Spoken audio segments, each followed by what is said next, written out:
In this video, we'll be taking a look at the O-Train Western Extension, adding 11 new stations to Algonquin and Moody in Ottawa's West End.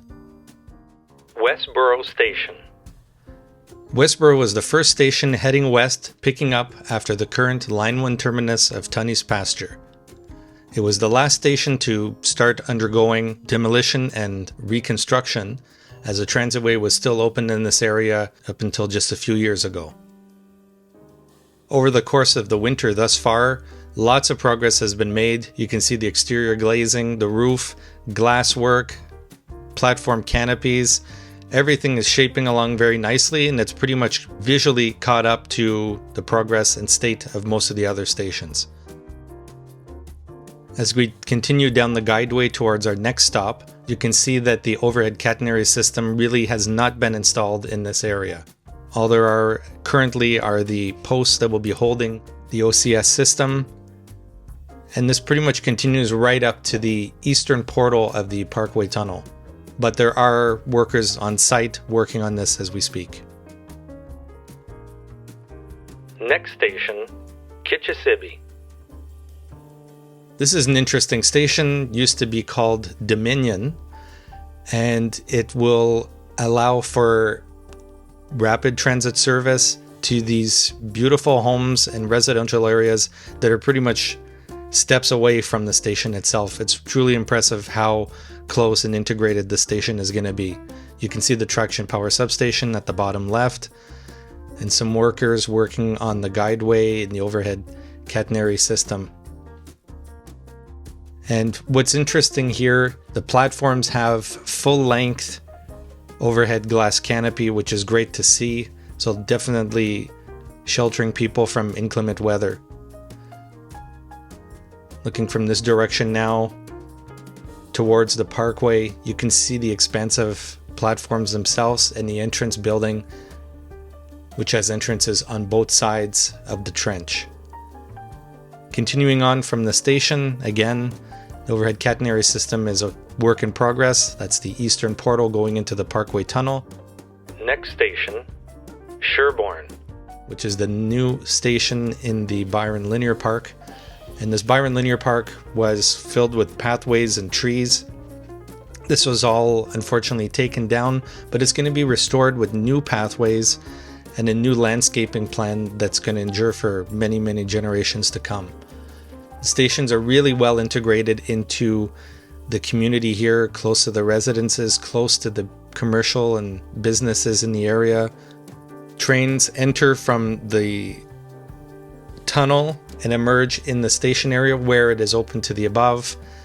Everything else leading up to the station and leading away is in a tunnel. You can see down here, it appears that the rigid catenary system is actually in place. So that's a metal bar that holds the contact wire rather than suspending it from a messenger cable over the tracks. As we continue on from Sherbourne towards our next station, it continues on in the tunnel underneath Richmond and underneath Byron.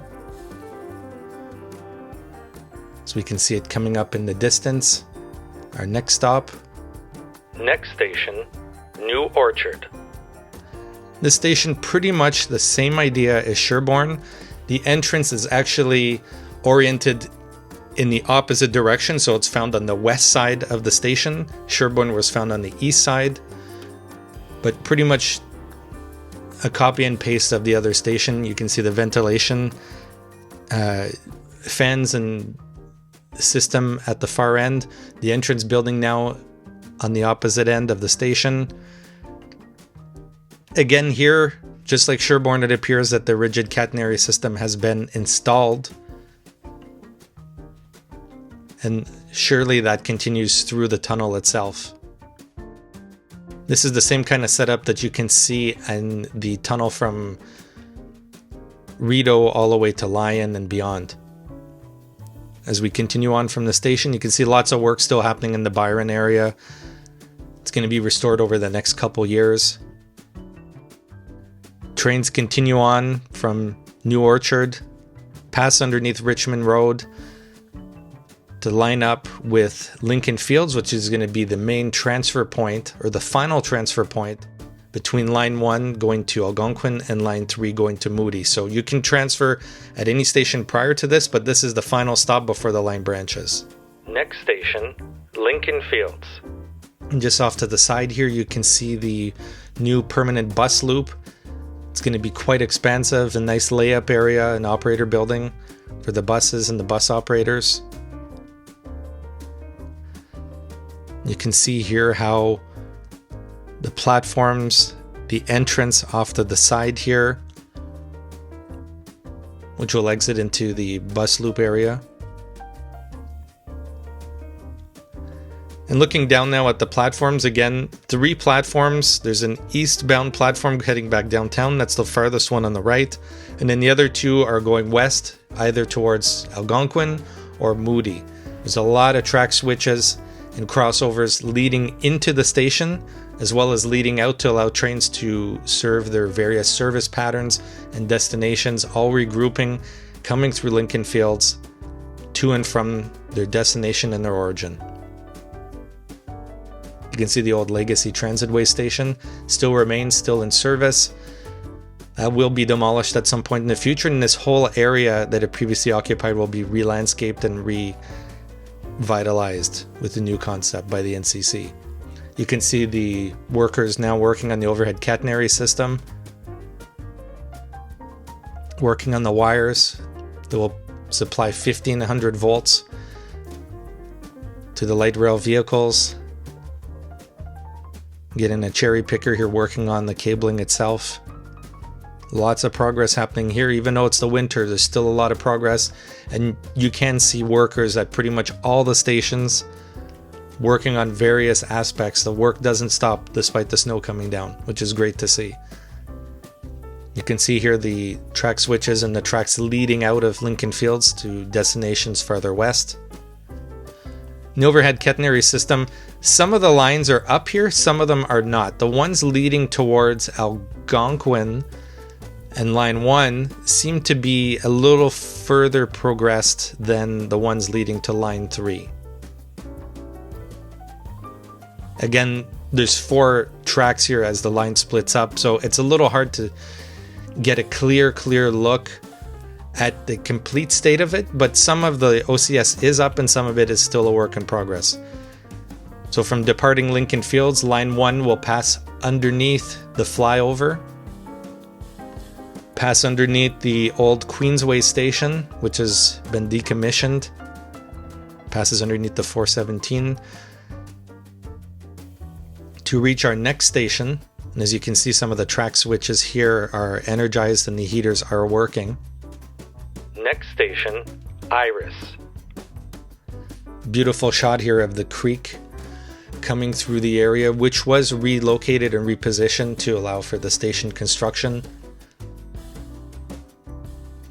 You can see here the station building itself, entrances on both sides of the overpass, but on one side of the overpass. So the stairs, if you need an accessible entrance, there will be ramps that will loop around from the ends of the overpass to ramp and loop down to the station itself. You're not able to cross from eastbound to westbound platform.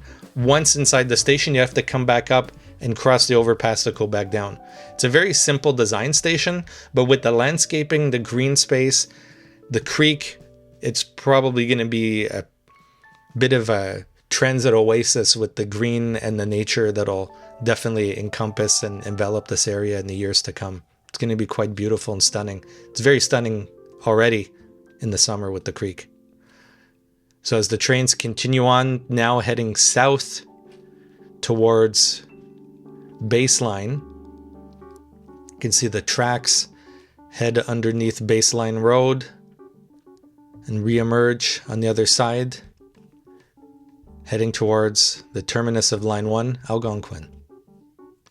And the tracks do continue on. Algonquin is an underground station. You can see some of the switches that go into the station.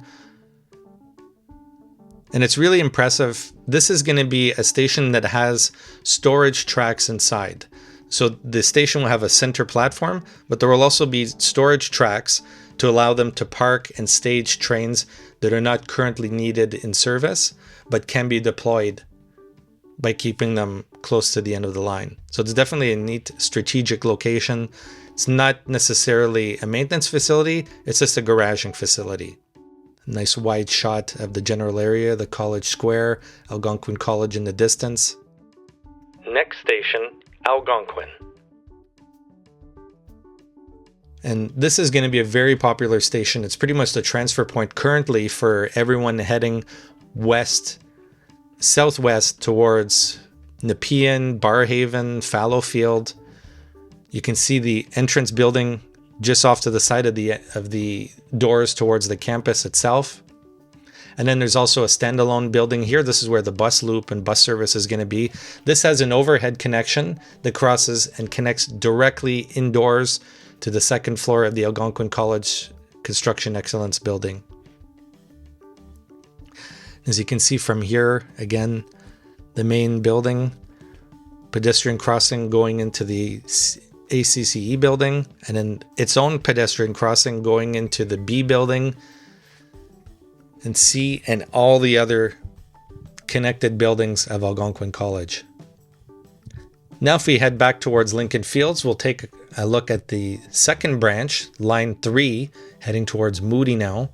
Trains departing Lincoln Fields switch and cross tracks to be able to fly over line 1's tracks, dive underneath into the tunnel to pass below Kanata Park to reach our next station, just next to Leon's Home Furnishings Superstore. Next station, Queensview. And this station really found in the parking lot of Leon's. It's actually quite interesting. Queensview Drive is just behind. There's a lot of businesses and commerces. A new pedestrian crossing crosses over to the other side to reach Pasture Road next to the Ottawa Citizen Building. We can look down now. You can see the platforms, the multi-levels of the station. So the bottom level is the platforms of the train. Mid-level is where the entrance is for the fare ticket vending machines. And then if you go up a level, that's the pedestrian crossing. That crossing will be open to everybody, whether you have a ticket or not. It's free access. It's just like another crossing over the highway. Once you cross over the highway, you come out into this new entrance pavilion on the opposite side on Pasture Road. And from there, 5-8 minute walk, you can reach IKEA and have some of their famous Swedish meatballs, or hot dogs, or ice cream. As you can see the pedestrian crossing as we look through from one side. As the trains depart from Queensview, they run alongside the 417 westbound, dive underneath the Pinecrest exit, and pass underneath Pinecrest and Greenbank overpass to reach next station, Pinecrest. This is arguably my least favorite station on line 1 or line 3. It's mostly a trench style station. There's some concrete retaining walls, some horizontal support beams to help hold the retaining walls in place. I guess I'm really not a fan of it because the retaining walls kind of have an abrupt start and end to them. It doesn't really taper off. But the design itself, very similar to Sherbourne and New Orchard. You can see where the bus loop and the local bus service will be on the top side of the station. Looking again from the opposite side of the 417. Not a bad station by any means, but definitely not the most inspiring design, if I can put it that way. As we continue on further west from Pinecrest, it continues right alongside the 417 westbound, dives underneath Richmond Road to reach our next station, Bayshore. Bayshore, this area here was previously the Transitway bus service. It was developed initially to be converted one day to rail. So the alignment is really pretty much the same as it was prior to the closure and the renovations of the station. You can see the local platforms to the right, the rail platforms here to the left.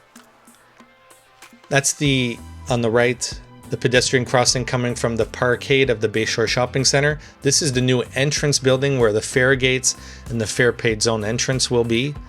From there you go up, you cross the existing legacy pedestrian crossings to either go down to the bus local platforms or to the train service just alongside the 417 westbound.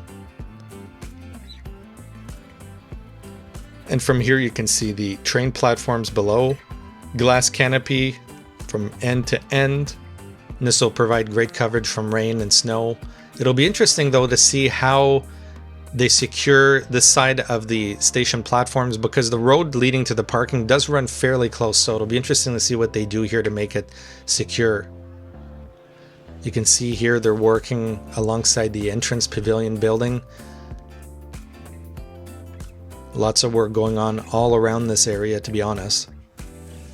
Another look here towards the local bus platforms. They've been shifted around a few times to redo the concrete and the pavement.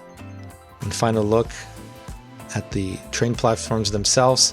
And we have seen trains run through here. Trains have actually operated from Moody all the way to Pinecrest and Queensview last year. And here you can see the tracks leading towards Moody now. Obviously there hasn't been any trains that have come through here probably in a little bit of time. The tracks are completely covered with snow. As we line up for our final terminus station of O Train Stage 2 West. Next station, Moody. And this station really has an interesting design. I'm not quite sure, honestly, why they designed it this way, but as you can see, both platforms aren't aligned symmetrically with each other.